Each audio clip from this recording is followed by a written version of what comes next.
Okay, पुढचा प्रश्न आहे solution of 0.1 normal ammonium hydroxide and 0.1 normal ammonium chloride has pH. त्यांनी त्या सोल्युशनचा पीएच दिलेला आहे. Okay, then find out the pKb of NH4OH. सगळ्यात अगोदर तुम्हाला हे अंडरस्टँड झालं पाहिजे की हे सोल्युशन कसलं आहे, की हे सोल्युशन ऍसिडिक बफर सोल्युशन आहे की बेसिक बफर सोल्युशन. बेसिकली तर तुम्हाला दिसतंय इथं हा जनरली वीक बेस आहे अमोनियम हायड्रॉक्साइड आणि त्याचाच साल्ट कशा बरोबर आहे, स्ट्रॉंग ऍसिड बरोबर. निश्चित हे सोल्युशन हे बेसिक बफर सोल्युशन आहे. This is the basic buffer solution आहे. ओके, मग याच्यावरून तुम्हाला त्यांनी विचारलेलं आहे काय, तर पीकेबी व्हॅल्यू किती असेल त्या अमोनियम हायड्रॉक्साइडची.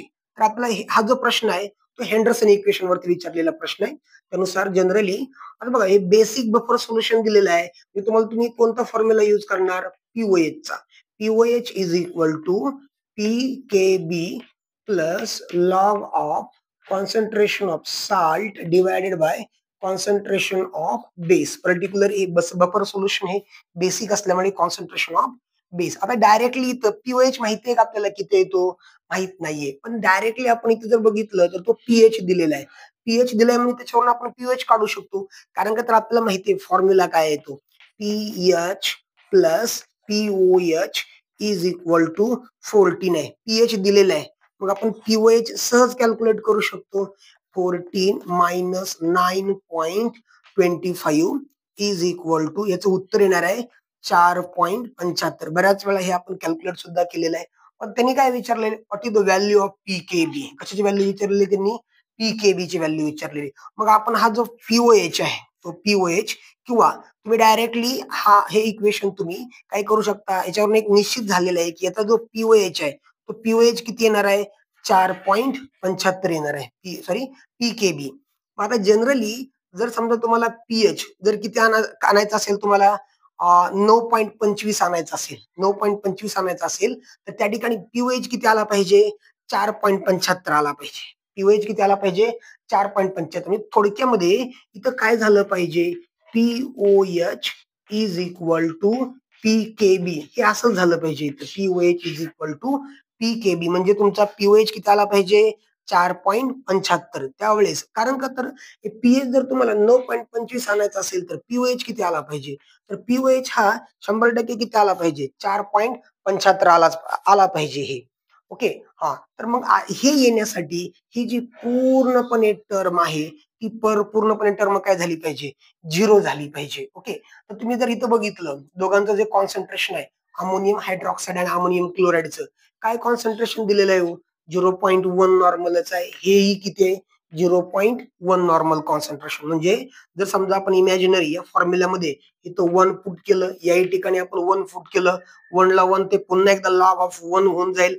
लॉग ऑफ 1 म्हणजे किती असणार बेटा, log of 1 is equal to 0 असणार आहे. म्हणजे ही पूर्णपणे टर्म ही 0 होणार. किंवा तुम्ही एवढा विचार न करता प्रॉब्लेम मध्ये तुम्ही इथं लगेच अंडरस्टँड करू शकता, ज्यावेळेस इक्वी मोलार किंवा जनरली ज्यावेळेस जे साल्ट आहेत आणि त्याच्या बरोबरचा जो ऍसिड, वीक ऍसिड असेल किंवा वीक बेस असेल, त्याचं कॉन्सन्ट्रेशन जर सेम असेल, कॉन्सन्ट्रेशन कसं असेल, सेम असेल, तर त्यावेळेस निश्चित तुम्ही जे हेंडरसन इक्वेशन आहे ते असं डायरेक्टली लिहू शकता, pH is equal to pKa. किंवा जर समजा बेसिक असेल तर pOH is equal to pKb हे डायरेक्ट आपल्याला लिहिता येतं. किंवा बऱ्याचदा प्रॉब्लेम मध्ये ते असं किमती न मेन्शन करता ते इक्वी मोलार असाही त्या ठिकाणी वर्ड मेन्शन करतात. इक्वी मोलार म्हणले की डेफिनेटली लगेच आपण कुठे गेलं पाहिजे, pH is equal to pKa किंवा pOH is equal to pKb हे डायरेक्टली तुम्ही तिथे जाऊ शकता. जर समजा त्यांनी कॉन्सन्ट्रेशन सेम मेन्शन केले, कॉन्सन्ट्रेशन पण त्याचं कसं आहे, सेम, किंवा त्या ठिकाणी कोणता वर्ड यूज करतील ते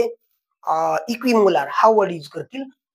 आता जनरली मग तुमचा पीएच किती आला पाहिजे, 9.25. तर पीओएच किती यायला पाहिजे, पीओएच किती यायला पाहिजे, तर पीओएच तुमचा किती यायला पाहिजे, 4.75.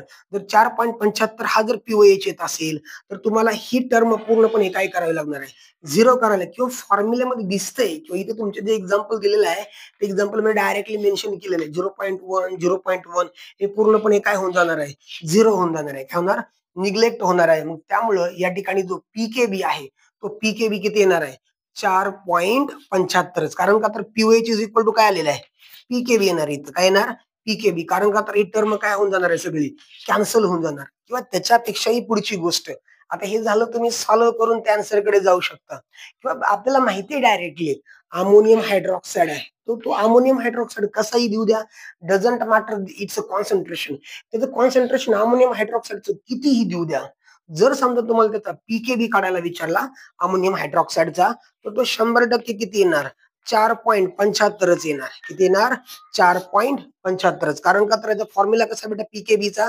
PKb is equal to minus log of K, आणि आपल्याला के माहिती, हे पाठच करून ठेवायचो. के ऑफ ऍसिटिक ऍसिड असेल किंवा अमोनियम हायड्रॉक्साईड, त्याचं फिक्सच आहे 1.8 इंटू 10⁻⁻⁵. आणि या पूर्णपणे टर्मचा जर निगेटिव्ह लॉगॅरिथम घेतला तर डेफिनेटली उत्तर किती येणार आहे, 4.75. म्हणजे इव्हन ज्यावेळेस तुम्हाला अमोनियम हायड्रॉक्साईड विचारला ना, जस्ट क्लोज युअर आईज,